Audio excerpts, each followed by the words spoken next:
Face à la prochaine élection présidentielle et loin des polémiques stériles ou des gesticulations de mauvais aloi, j'en appelle au sens des responsabilités, à la conscience nationale de tous et de chacun, afin que cette échéance se déroule dans le calme, la sérénité et dans une vision d'un Cameroun qui devra toujours être en marche pour son progrès après octobre 2025. C'est pour cela que je voudrais exprimer ici une doléance, je dirais même une prière, que ceux qui ont la charge d'organiser sachent organiser conformément aux règles établies. Que ceux qui doivent juger disent le droit, rien que le droit. Que ceux qui savent mobiliser, mobilisent afin de battre le moment venu tous les records de participation. Que ceux qui savent sanctifier et invoquer les esprits puissent sanctifier et prier afin d'éloigner de notre terre le spectre de la division et l'esprit maléfique du diable. Nous le savons, ce dernier est toujours prompt à venir semer l'ivraie entre les frères et sœurs. Enfin, ceux qui sont chargés de rapporter, je les invite plus que jamais à rester professionnels et respectueux de la déontologie. Je pense aux dames, aux messieurs de la presse, aux multiples acteurs des réseaux sociaux. Par définition, ils sont tous les apôtres de la vérité. Elle est qualifiée de voix de la sagesse par plusieurs. L'honorable Laurentine Kouamfeugue critique sans complaisance la gestion calamiteuse du Cameroun, attribuant au passage les bons et mauvais points aux différents ministres et autres personnalités. La doyenne d'âge de l'Assemblée nationale a de nouveau fait sensation lors de l'ouverture de la session parlementaire du mois de mars dernier, de ce mois de mars, compte rendu de Théophile Chouké et Gladys Didier. L'honorable Kouamfeugue Laurentine se distingue depuis plusieurs années en tant que doyenne d'âge de l'Assemblée nationale du Cameroun. À chacune de ses interventions au perchoir de la Chambre basse du Parlement, elle fait sensation. Ses propos dressent un tableau sans concession de la situation sociopolitique de notre pays. Nos villes se meurent étouffées par des montagnes d'immondices. Les routes des mêmes villes et de l'arrière-pays se sont transformées en de véritables tombeaux. Les coupures intempestives d'électricité sont devenues une catastrophe énergétique. En 2023, elle avait déclaré « Notre pays, le Cameroun, ne saurait devenir un pays de scandale », exprimant ainsi son désaveu face aux dérives politiques et sociales qui affectent la nation. Affaire du chantier de construction du complexe sportif de Relais, affaire de la gestion des fonds Covid, affaire des indemnisations relatives au projet de construction de l'autoroute Yaoundé-Douala, affaire de l'assassinat de Monseigneur Jean-Marie Benoît Bala, affaire de l'assassinat du journaliste Martinez Zo, affaire, etc., etc. Elle remet une couche cette année 2025 lors de l'ouverture de la session parlementaire. Elle a de nouveau pris la parole pour mettre en garde les acteurs du processus électoral. Ces prises de position, bien que souvent mal perçues par les membres de son propre parti, le RDPC, sont largement saluées par l'opposition qui reconnaît en elle une voix qui résonne au-delà des clivages politiques. Le professeur Maurice Kamto l'assimile à la voix de la sagesse qui s'élève dans le brouhaha politique du Cameroun, une voix singulière qui résonne dans l'hémicycle de notre Assemblée nationale. Les discours courageux de Laurentine Kouamfeugue relancent le débat sur ces sujets qui pourraient nourrir la contestation lors de la prochaine élection présidentielle. La non-publication de la liste électorale nationale, des obstacles érigés contre les inscriptions dans la diaspora, la neutralité que relaient des institutions en charge de conduire le processus électoral. Voilà des ingrédients d'un scrutin risqué qui semble se réunir à quelques mois de la prochaine échéance. Chérès Diopé et Donald Brice-Kamgan. Le sujet tient en haleine l'opinion publique depuis bientôt 2 mois. Comme exigé par l'article 80 du Code électoral, la liste électorale nationale aurait dû être publiée le 30 décembre 2024. Seulement voilà 3 mois passés et Elections Cameroun n'a pas cru devoir se plier à cette exigence réglementaire. Saisi par le MRC, le Conseil électoral n'a pas donné suite favorable. La Cour d'appel du centre, dont la compétence a été indiquée par le Conseil constitutionnel, elle s'est déclarée incompétente. Ce feuilleton est venu rallonger la liste des griefs contre Elecam, qui a ouvert après 4 mois de retard les inscriptions sur la liste électorale l'année dernière dans la diaspora. Depuis le début de l'année 2025, l'organe ne permet les inscriptions que 2 jours par semaine dans la plupart des pays étrangers. Je ne comprends pas que Elecam se dresse devant nous plutôt comme un adversaire. Pourtant, nous devrions travailler dans la collaboration pour faciliter la tâche aux électeurs qui ne demandent qu'à remplir leur droit de vote. Indépendance querellée d'Elecam, mais également du Conseil constitutionnel.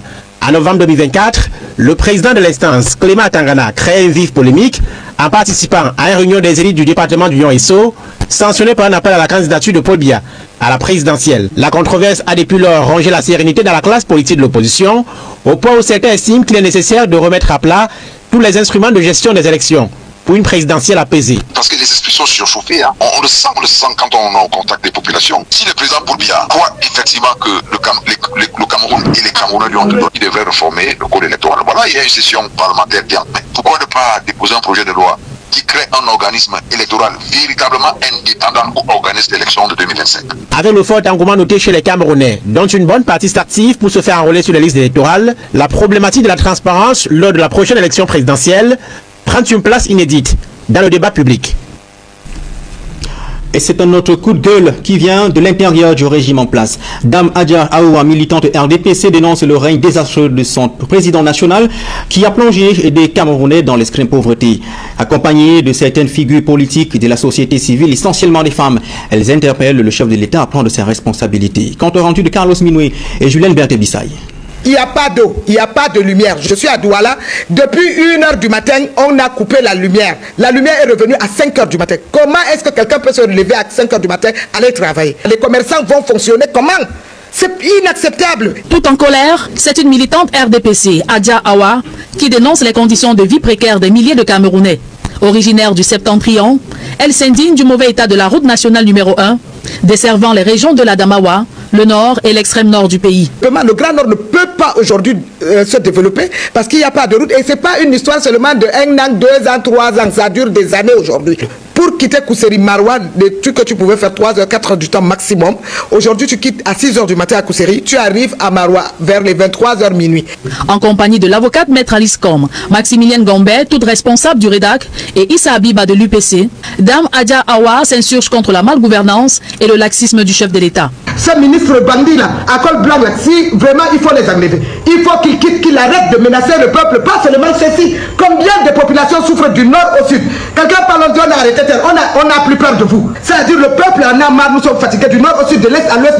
Au moment où plusieurs militants du parti au pouvoir appellent Paul Biya à se représenter à l'élection présidentielle d'octobre prochain, Dame Abiba à son tour s'interroge sur une telle opportunité, restant nostalgique du mode de dévolution du pouvoir à Paul Biya en 1982. Quand Aïdjo a senti sa faiblesse et sa mort venir, il a eu le courage de passer la main à quelqu'un d'autre. Il a laissé, et étant jeune en plus, pourquoi ceux qui ont reçu ne peuvent pas aussi faire la même chose? Moi je ne comprends pas. Le pouvoir là, le pouvoir, c'est Dieu qui donne, certes. Mais il y a des moments où, quand ça ne va pas, il faut le laisser. À 7 mois du scrutin présidentiel très attendu des Camerounais, des sorties d'autres camarades de parti de Dame Adja Aoua ne sont point à exclure, bien avant le jour dit tant attendu. Que ceux qui ont la charge d'organiser, qu'ils sachent organiser conformément aux règles établies. Que ceux qui doivent juger disent le droit, rien que le droit. Que ceux qui savent mobiliser, mobilisent, afin de battre, le moment venu, tous les records de participation. Enfin, que ceux qui sont chargés de rapporter, je les invite plus que jamais à rester professionnels et respectueux de la déontologie.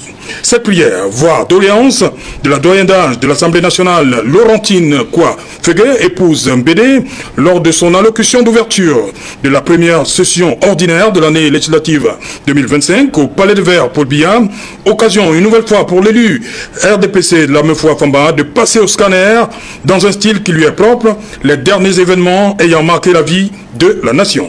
Ce clin d'œil de la doyenne d'âge, de l'Assemblée nationale à Elecam, au Conseil constitutionnel, aux acteurs politiques et de la société civile sont comme un appel à plus de responsabilité de leur part, alors que l'on s'achemine inexorablement vers la principale élection de 2025, à savoir la présidentielle d'octobre. Députée à l'Assemblée nationale depuis 2012, Laurentine Kouafégué, épouse Mbédé, s'illustre depuis quelques années, et ce, toujours à l'ouverture de la session de mars, par un discours qui n'épargne personne et force à la limite le pouvoir en place. En mars 2023, toujours lors de la première session de l'année législative de cette année-là, de sa stature de doyen d'âge, elle n'avait pas hésité à résumer le Cameroun en une république de scandale.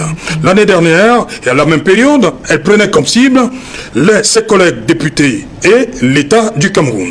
Aux membres du Parlement, elle reprochait l'absentéisme à l'hémicycle ainsi que l'affairisme. S'agissant de l'État, elle dénonçait l'incapacité de ce dernier à freiner la fuite des cerveaux, tout comme elle déplorait le presque abandon des populations à elles-mêmes face à un quotidien de plus en plus difficile, marqué par des montagnes d'immondices, un réseau routier dégradé, des coupures intempestives d'eau et d'électricité. Ouverture de la session de mars à l'Assemblée nationale et vie de la nation, la doyenne d'âge comme par le passé.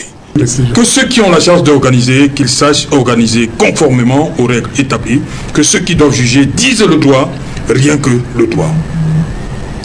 Est-ce que l'honorable Kouafégué a résumé, en fait, en ces deux phrases, je veux dire la météo, hein, tout ce qui s'est passé, tout ce qu'on a observé ces derniers mois? Il est calme, MRC, MRC, Conseil constitutionnel. C'est Jean-Claude, avant d'aller directement à la réponse à votre question, permettez-moi d'indiquer que la vie de la nation ou la vie constitutionnelle d'un État dit moderne est généralement animée par des institutions qui sont d'une diversité. Et ces institutions disposent d'un certain nombre de prérogatives qui sont également multiples. Et quand on regarde cela nous plonge directement dans nos institutions au Cameroun, qui sont les institutions phares. Nous avons l'exécutif, d'un côté, qui doit exécuter les lois, le pouvoir législatif qui doit légiférer, fabriquer la loi, et le pouvoir judiciaire qui, sur la base de la loi, peut trancher les litiges. Alors, à la question que vous posez, permettez également que je puise un peu dans l'institution qui nous interpelle ce soir. C'est bien évidemment l'institution législative, dont les fonctions sont connues, dont le bicéralisme est affirmé, c'est-à-dire que le Parlement qui est institué autour de deux grandes chambres, l'Assemblée nationale et le Sénat. Et nous sentons aujourd'hui que c'est la doyenne de l'Assemblée nationale qui est montée au créneau, parce que vous savez que lorsque les deux chambres se retrouvent en congrès, voilà, ensemble, en réunion, on parle d'un congrès. Là, spécifiquement, c'est la doyenne Laurentine qui fait la sortie. Alors, ça, j'en ai tout. L'article 16 de notre Constitution, alinéa 2, est suffisamment clair. L'Assemblée nationale se réunit 3 fois en session ordinaire, selon une période de 30 jours au maximum. Mais l'article 14 est plus explicite, alinéa 2, qui indique que le Parlement se réunit 3 fois justement en session ordinaire, mais selon les mois suivants. On commence donc par le mois de mars, de juin et de novembre. Vous savez pourquoi? Parce qu'avant cela, dans les constitutions de 1960, on commençait plutôt par le mois de juin. Novembre et mars était le 3e mois. Or, aujourd'hui, pourquoi cela? Parce que l'année législative tient désormais sur l'année civile. Si vous voulez, l'année budgétaire tient sur l'année civile. C'est la raison pour laquelle mars est donc devenue la première session. Et à cette session, qu'est-ce qui se passe généralement? C'est l'élection des membres du bureau. Mais qu'est-ce qu'on a remarqué? On remarque que même l'activité législative et délibérative sont reléguées au second plan. Et qu'est-ce qui est monté dans au créneau? C'est le discours de la doyenne d'âge. Et qu'est-ce qu'elle dit? Le propos qu'elle tient est suffisamment éloquent par rapport à l'actualité de l'heure. Vous savez qu'il y a eu un ping-pong entre les juridictions de notre pays, la juridiction spéciale qui est le Conseil constitutionnel, et les autres juridictions, la Cour d'appel de Yaoundé et autres. Maintenant, de l'autre côté, elle a mis carrément le doigt sur une institution qui est en charge d'organiser les élections au Cameroun, qui est l'Institut Elecam. Vous savez qu'il y a un problème qui continue de miner cette institution, qui est justement le problème de la publication de la liste nationale des électeurs. Et quand on regarde donc les deux faits que vous avez soulevés, on se rend compte que la doyenne est suffisamment plongée dans l'actualité. Parce qu'elle nous révèle comment est-ce que une institution phare comme Elecam, qui a une charge j'allais dire, une charge exceptionnelle, parce que tu sais, j'allais tout organiser une élection dans un pays, quand on sait qu'une élection est chargée d'émotions, de sensibilité, parce que si on fait mal, on peut déboucher vers une déflagration sociale. Elle estime que cette institution doit travailler, c'est-à-dire que doit organiser. Et vous savez, dans la sémantique, je parle devant un professeur de lettres, quand on utilise une même expression deux fois, ça traduit l'existence, ça traduit, au-delà de l'existence, ça traduit le fait qu'on y attache un intérêt vif. Maintenant, vous savez que le Conseil constitutionnel a été saisi pour cette affaire et a indiqué, a fait une jurisprudence pour dire que lorsque un problème d'une telle acabit se pose, il faut d'abord saisir le Conseil électoral. C'est après cela que, si vous n'êtes pas satisfait de la décision du Conseil électoral, vous saisissez le Conseil constitutionnel. Et on se rend évidemment compte qu'après cela, le parti politique qui a saisi, qui avait d'abord saisi le Conseil constitutionnel. Vous avez dit que c'était le MRC. Non, moi, je ne suis pas. Vous avez le parti politique, c'est le MRC. Le MRC a donc saisi. Et vous avez vu ce que ça. Il y a eu donc un ping-pong juridique. En réalité, c'est jamais tout. Le problème aurait pu être réglé au niveau du Conseil constitutionnel dans sa mission de juge du jeu électoral. Ça se réglait. Ça dit que le Conseil constitutionnel a juste manqué de juger, a manqué de hardiesse, a manqué d'autorité. Or, c'est une occasion manquée parce que quand on revisite les fonctions tribuniciennes ou principielles du Conseil constitutionnel, il y a justement le règlement du litige lié au jeu électoral. Donc nous pensons que la doyenne a fait, a posé un acte, j'allais même dire républicain, qui nous interpelle sur l'élection à venir de ce que cette institution qui organise doit organiser dans la transparence et que le Conseil constitutionnel qui, bien évidemment, parce que vous savez, dès qu'il y a le Conseil constitutionnel, on peut voir le contentieux et qu'au moment de statuer, que le Conseil constitutionnel statue en toute sérénité et en toute équité. Voilà, Christian Massoua, je vais rester sur cette première phrase de la doyenne. Ceux qui ont la charge d'organiser, sachent organiser conformément aux règles établies. Ça a même suscité la réaction de votre président national, le professeur Kanto. Oui, le président national. C'est un acteur. Comment comprendre cette autre sortie de la doyennage, surtout sur cette première phrase? Je pense que, comme vous l'avez dit, le président national a célébré une personnalité qui... Carrément.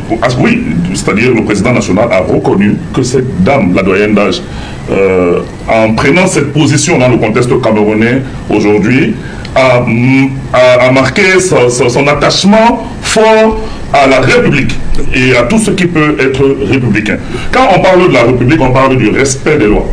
Ce que la doyenne d'âge de l'Assemblée nationale, Laurentine Kouafégué, dit, c'est qu'il faut que les acteurs, et notamment ELECAM, en charge d'organiser les élections, se conforment à la loi. Et c'est ce que le mouvement pour la renaissance du Cameroun ne cesse de marteler depuis longtemps, notamment en revendiquant à corps et à cri la publication de la liste électorale nationale. Alors, lorsque Mme Koua le dit, elle dit tout simplement que ceux qui sont en charge d'organiser le fassent selon les règles établies, donc selon la loi. Qu'on ne crée pas une suspicion légitime auprès des autres acteurs, les partis politiques et auprès des Camerounais en général. Parce que ce n'est pas trop demandé à une institution qui est en charge d'organiser l'une des élections les plus cruciales des 50 dernières années au Cameroun de respecter et de se conformer aux dispositions du code électoral, notamment de l'article 80. Donc, en prenant cette position, il faut rappeler, pour ceux qui l'ignorent, qu'elle appartient à un parti politique qui s'appelle le RDPC. Et le président a tenu à saluer la grandeur et la capacité à transcender la considération partisane pour se mettre du côté de la loi et pour demander à ce que tout le monde puisse se conformer à la loi. En interpellant aussi en même temps le Conseil constitutionnel pour dire que il faudrait que ceux qui sont en charge de juger le fassent conformément, disent le droit et rien que le droit. Donc le Conseil constitutionnel dit le droit. Nous venons de participer effectivement à un ping-pong juridique qui a abouti pour nous à un véritable déni de justice au niveau de la Cour d'appel du centre, parce que le Conseil constitutionnel a renvoyé le mouvement pour la renaissance du Cameroun à la Cour d'appel en disant que c'est la Cour d'appel qui est compétente dans les conditions qui sont établies par la loi, c'est-à-dire après la saisine du Conseil électoral, qu'elle appartenait à la Cour d'appel de pouvoir trancher ce contentieux. Mais qu'est-ce que nous avons observé ? Au lieu que la Cour d'appel se prononce après que le Conseil constitutionnel, qui est une juridiction spéciale et qui essaye de réguler ou qui doit réguler la vie légale du pays, c'est-à-dire qui doit faire en sorte que tout le monde puisse respecter les règles qui sont établies, on a vu que la Cour d'appel, à son tour, a décidé de se déclarer incompétente, ce qui paraît à nos yeux être une grosse incongruité, que le Conseil constitutionnel renvoie la compétence de ce contentieux à la Cour d'appel, et que la Cour d'appel, donc il y a ce que nous observons comme un véritable conflit de compétences et de juridiction même. Parce qu'à partir du moment où le Conseil constitutionnel s'est prononcé, il me semble que la Cour d'appel aurait dû se prononcer dans le fond. C'est-à-dire en disant au moins que, oui, peut-être que le Conseil électoral n'a pas encore vidé le contentieux, il ne s'est pas encore prononcé, et comme nous ne pouvons pas nous prononcer dans les conditions de saisine de la Cour d'appel, mais à se déclarer totalement incompétent, alors que le Conseil nous a déjà renvoyé au niveau de la Cour d'appel, ça pose un problème de sérénité de nos institutions judiciaires à la veille de cette élection. Alors, est-ce que si pour le moment nous observons une telle fébrilité, un tel abandon, c'est-à-dire un tel refus de dire le droit de la part de ces institutions, est-ce que c'est ces mêmes institutions qui seront en charge d'arbitrer le contentieux électoral éventuel entre les partis après l'élection présidentielle? C'est pour ça que la sortie de la doyenne d'âge est apparue comme une lumière en disant que ceux qui sont en charge de dire le droit, qu'ils puissent dire le droit. Donc nous ne pouvions que, et rien que le droit, nous ne pouvions que, le président national a fait ce matin travailler une publication, saluer une telle sortie qui interpelle l'ensemble des acteurs au processus électoral et qui se place au-dessus des considérations des partis politiques pour l'intérêt national et pour l'intérêt républicain et l'avenir de notre pays. Donc le MRC reste très regardant et nous allons continuer à revendiquer ce qui apparaît à nos yeux comme étant fondamental pour éviter les fraudes électorales apparemment planifiées déjà et le non-respect de la loi à travers la non-publication de cette liste. Voilà, d'abord. Face à la prochaine élection présidentielle et loin des polémiques stériles ou des gesticulations de mauvaise aloi, j'en appelle au sens des responsabilités, à la conscience nationale de tous et de chacun, afin que cette échéance se déroule dans le calme, la sérénité et dans une vision d'un Cameroun qui devra toujours être en marche pour son progrès après octobre 2025. C'est pour cela que je voudrais exprimer ici une doléance, je dirais même une prière, que ceux qui ont la charge d'organiser sachent organiser conformément aux règles établies. Que ceux qui doivent juger disent le droit, rien que le droit. Que ceux qui savent mobiliser, mobilisent afin de battre le moment venu tous les records de participation. Que ceux qui savent sanctifier et invoquer les esprits puissent sanctifier et prier afin d'éloigner de notre terre le spectre de la division et l'esprit maléfique du diable. Nous le savons, ce dernier est toujours prompt à venir semer l'ivraie entre les frères et sœurs. Enfin, ceux qui sont chargés de rapporter, je les invite plus que jamais à rester professionnels et respectueux de la déontologie.